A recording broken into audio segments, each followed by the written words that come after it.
Well, it's been a little bit since I've made something completely from scratch, and being that I just got done making chocolate completely from scratch, why not do s'mores?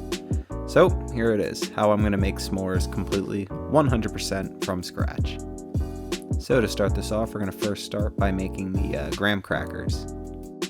So in a large bowl, I'm going to combine whole wheat flour, some dark brown sugar, some cinnamon, some nutmeg, some honey, some salt, obviously a little bit of baking powder.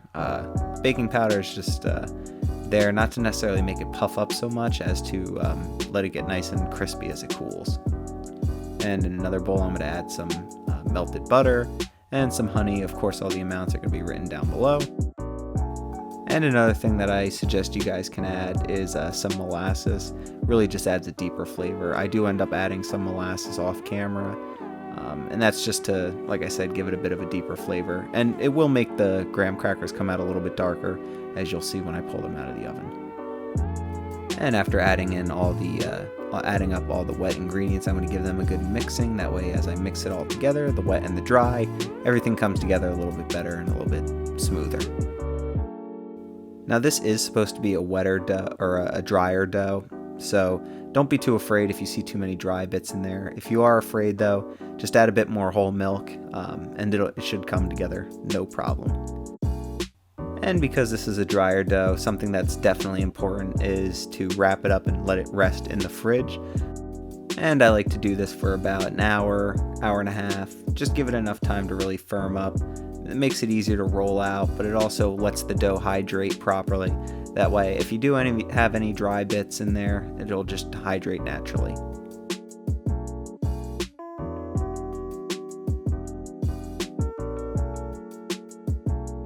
And as you can see, after spending about a good 20 minutes trying to wrap this up, it's finally time for me to throw this in the fridge, and I'm going to let it rest for, like I said, about an hour, hour and a half. Of course, you got to draw the smiley face. It's optional, but I doubt you should skip it. And after pulling it out of the fridge, you want to nicely, liberally flour your work surface as well as the top of it. You don't want this to stick to anything. And it could be a little bit sticky. So just roll it out the best you can. I like to try to get it for about 1/8 of an inch thick to about 1/4. Just something nice and thin. And then you could always just cut it into whatever shapes you want. Me, I'm going with the traditional graham cracker shape because we are going to be making s'mores. And here is just a little bit of an experiment I'm doing. You might see this in a future video, but I just like to experiment with the bits of dough that I have left over. You know, make a bowl out of it. It's kind of fun. And a step that definitely isn't something you should skip is the actual pricking of the holes. And the reason you want to prick the holes is because you don't want it to actually puff up too much. You want it to stay in the form of a cracker. So yeah. And of course, I'm going to add some extra salt and some sugar on top just to make it a little bit tastier. And of course, we're going to move on to the marshmallows. Now, marshmallows is actually really easy to make, and it's something that whenever I'm going to be eating anything with marshmallows in it, I'm probably just going to make my own from now on, because they do really turn out much more special.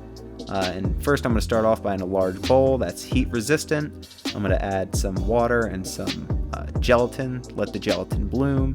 Whenever you're working with gelatin, you always want to let it bloom ahead of time. It kind of activates it, and it'll make everything move a lot smoother and faster. And I'm going to take the pan that I'm going to form the marshmallows in. I'm going to not only spray it down with non-cook baking spray, unflavored of course, but I'm also going to really liberally dust in some powdered sugar, because believe me, you do not want this to stick at all. And because we're going to be working with molten hot sugar, you want everything to be set up and ready to go, because once things get to that molten stage, you really got to move fast. And now in the pot that I'm going to be cooking all of this in, I'm going to add the sugar and the cornstarch. All the ingredients are going to be listed down below. And if you're scared of cornstarch, don't know why you would be, but if you are, you can use things like, I've seen people use maple syrup. Any type of invert sugar should be fine. So yeah, just experiment. And I've already thought of different ways that I can experiment myself, adding either maple sugar or some other type of flavor to the marshmallows.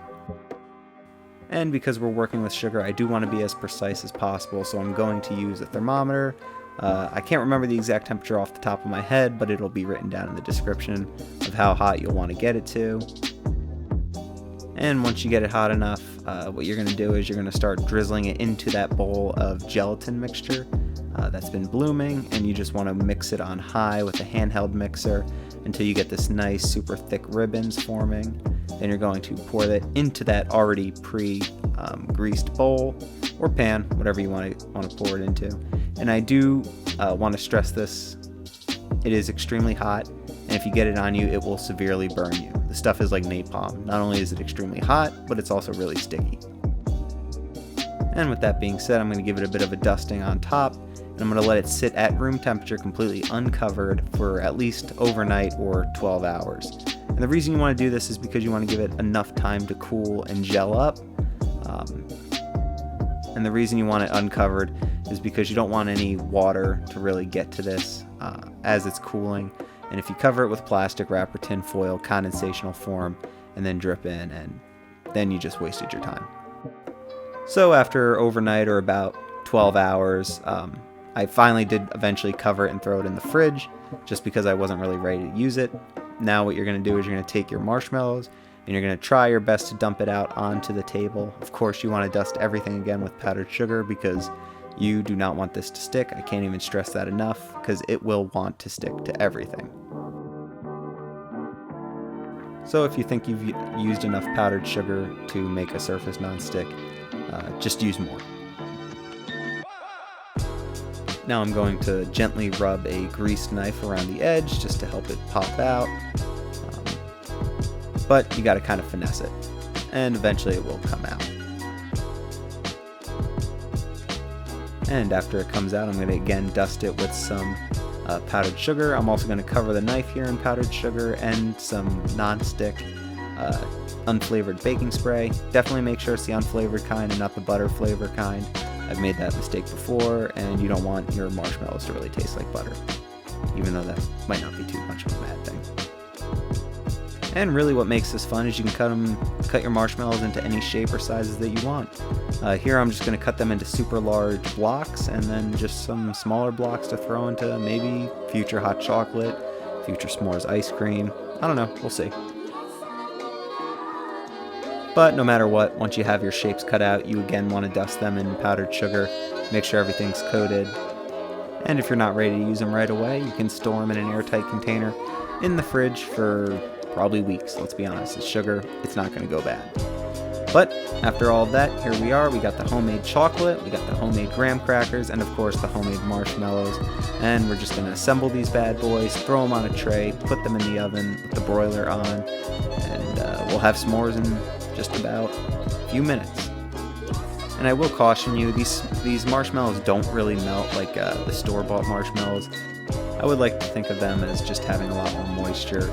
Instead of just firming up and even caramelizing on the outside, they tend to like to run around a bit when they melt. But another good thing about making my chocolate at home is because I didn't use too much cocoa butter in the original chocolate recipe, which you can find the link down below of me making it.